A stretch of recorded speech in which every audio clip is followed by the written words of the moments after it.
Hi, and welcome to this special edition of Winner's Corner. Thoroughbred racing is on the agenda this Sunday, and we will in this program totally focus on the Swedish Derby that takes place at Jägersro racetrack. 3-year-old horses are fighting it out over the long distance 2,400 meters. 1.5 million Swedish crowns to the winner, and of course, fame and glory. Harry Sheedle, our expert here to analyze this race today. Welcome. Thanks very much. And what do you think of this year's version of the Swedish Derby? Very, very, very open race. I don't think we've seen a more open race in many a year, even although we had a massive outsider last year. Just to remember also, it's the 101st running of the 2018 Derby, so 101 years old. And as I say, I think we've got a really fascinating field. It's a big field, 15 stallions and geldings, and let's do so in this program now, Harry, that we talk about the horses that you believe the most in.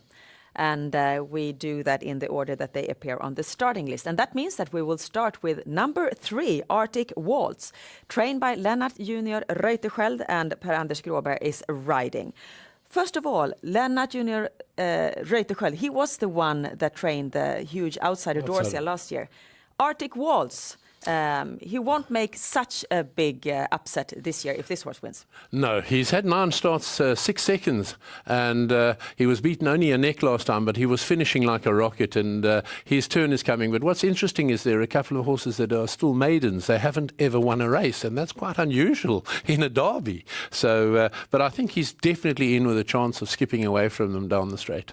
And so how do you rank number 3, Arctic Waltz? I rank him behind my first choice, number 4, Berade, that we'll be looking at. I think Berade is the horse that really sticks a little bit out, and I think he could be the winner. Berade, and here we see him.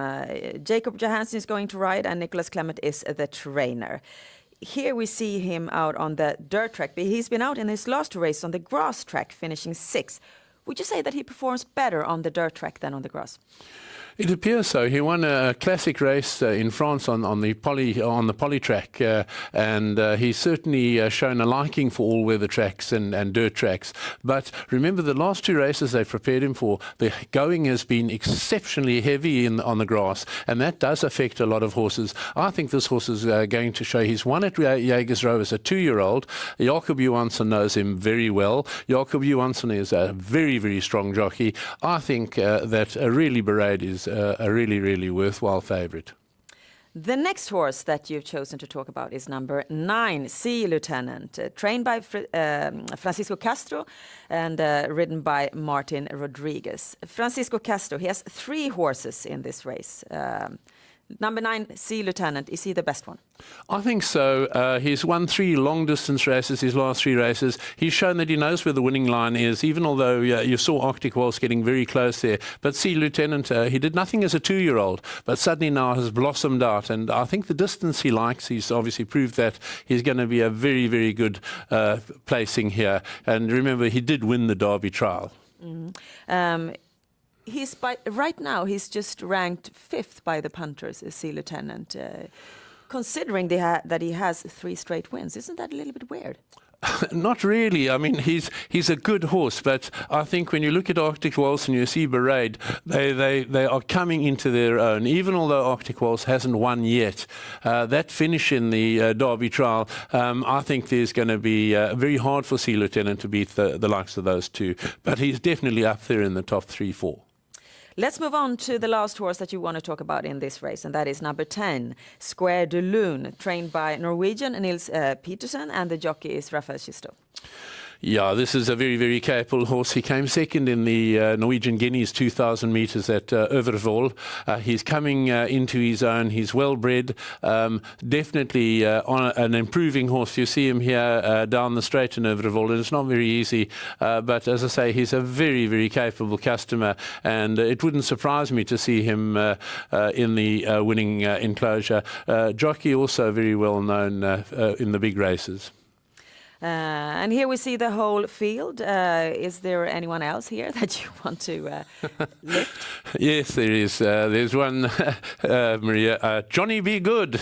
Yes, and he's owned by the trotting trainer, Ludwig Colgjini.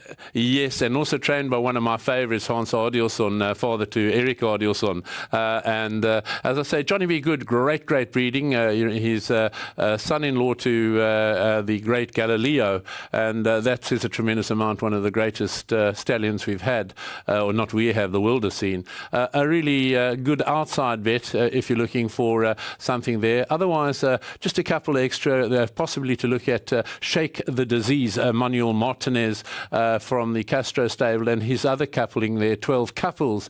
I've chosen, as I said, as my first choice there from the Castro stable, Sea Lieutenant. But for me, the result is going to be 4 Berade to win it from 3 Arctic Waltz. So let's summarize it up then. Okay, you said that the winner will be Berade. Who will be the runner-up? I think Arctic Waltz is definitely there, and possibly, let's hope for Johnny Be Good. Thank you so much, Harry, and thank you for watching. And of course, you find out much more about thoroughbred racing at our website, swedishhorseracing.com. And with that, I hope that you enjoy this fantastic race day at the Jägersro racetrack. Bye-bye.